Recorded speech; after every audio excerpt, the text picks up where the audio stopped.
Welcome to this explainer. Today, we're jumping right into what I like to call the ultimate developer's hero journey, sitting right there in the hot seat of a technical interview. Look, if you've been studying data structures and algorithms, you already know that mastering the right approach is literally everything. So let's just dive right in and decode one of the absolute most foundational challenges you're ever going to face. Picture this. You're sitting across from an interviewer. Your palms are sweating a little bit, the clock is ticking, and then, boom. They drop it on the whiteboard, the classic to-sum problem. It's the ultimate gateway question. Now, it seems pretty simple on the surface, but it's specifically designed to test how you optimize code, how you manage memory, and honestly, how well you understand the hidden trade-offs in your algorithms. So can you crack the question standing between you and that dream job? Well, by the end of this explainer, you absolutely will. Okay, section 1, the two-sum challenge. Let's understand the problem. To defeat this little monster, we first have to understand exactly what it's asking. The premise is super straightforward. You're given an array of integers and a specific target value. Your one and only job is to figure out if there are two elements in that array that add up perfectly to that target. For example, if the target is 14 and your array has the numbers 6 and 8, those are your winning numbers, right? Because 6 plus 8 equals 14. But if your target was 15 and your array only had, say, 11, 2, 6, and 5, you wouldn't be able to find any combination that works. Now, interviewers love to present this problem in one of two distinct flavors. Variety 1 simply asks you to return a yes or no, depending on whether a pair exists at all. Variety 2, though, is a bit more demanding. For that one, you actually have to return the exact index positions of those two numbers in the array. So if your 6 is at index 1 and your 8 is at index 3, you've got to return 1 and 3. Knowing the difference between these two varieties is absolutely crucial because it's going to completely dictate your final weapon of choice. Moving right along to section 2, the brute force trap. This is the most common mistake. When you first face this challenge, your gut instinct is probably going to be to grab the most basic tool in the shed, the brute force approach. The logic makes sense at first. You pick the very first element, check it against every single other element in the array to see if they hit the target, and then you just move to the second element and repeat the whole shebang. Now sure, you can slightly optimize this by only checking the elements ahead of your current position, because checking backwards just means testing pairs you've already seen. But even with that slight tweak, you're still relying heavily on nested loops. So you confidently write out your nested loops on the whiteboard, feeling pretty good. But then, the interviewer pushes back. Why? Because of your time complexity, big O of n squared. This means for every single element, you are checking it against almost every other element. Imagine if your array has hundreds of thousands of numbers. Your processing speed is going to slow to an absolute crawl. The interviewer won't accept this. They're going to look at you and ask you to optimize. All right, section 3, enter the hash map. We're trading space for speed. To keep the interviewer happy and trim that execution time way down, you need a clever trick that lets you trade space for speed. Just think about the basic math for a second.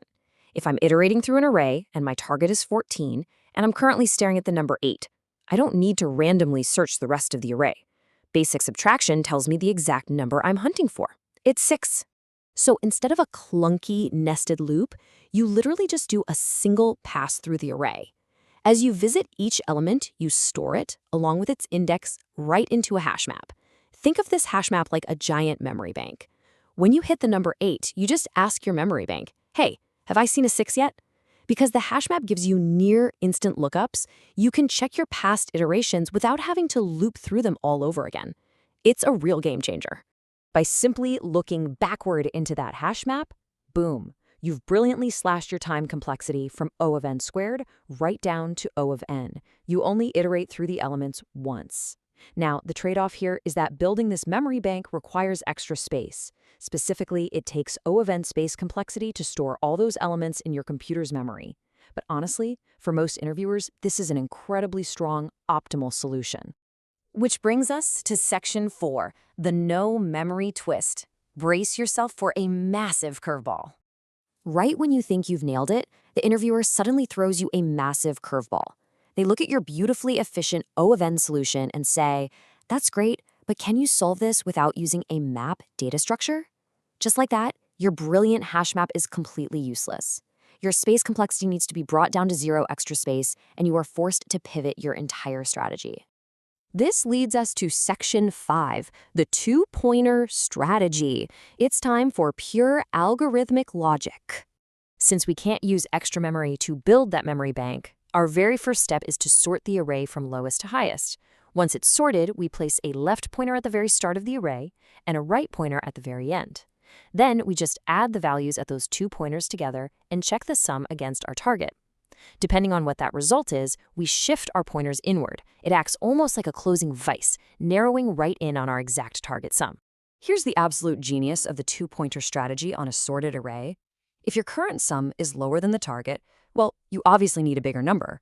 And since the array is sorted ascending, moving your left pointer 1 spot to the right naturally increases your sum. Make sense? Conversely, if your sum is too high, you need a smaller number, so you move your right pointer 1 spot to the left to decrease the total value. You literally just keep shifting until you hit the target or the pointers cross each other. Let's quickly break down the efficiency of this strategy. The sorting step is definitely the heaviest lift here.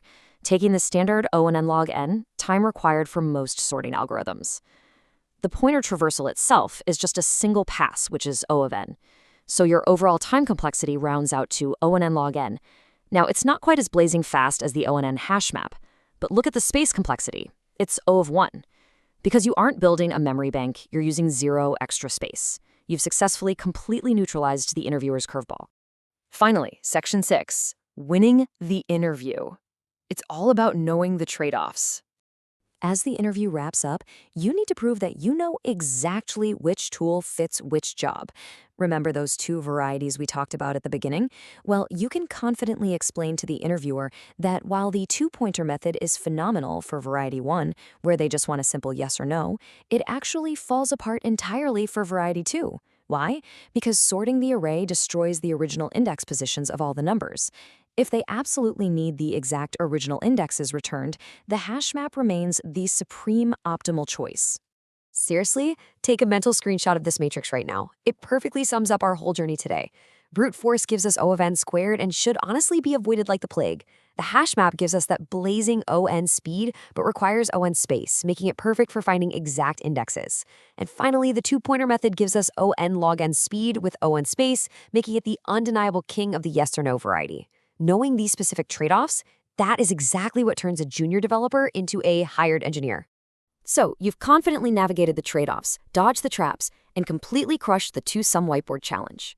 But right before you shake hands and celebrate that new job, consider this. Now that you've mastered 2-pointers and hashing, are you ready to add a 3rd dimension to the challenge?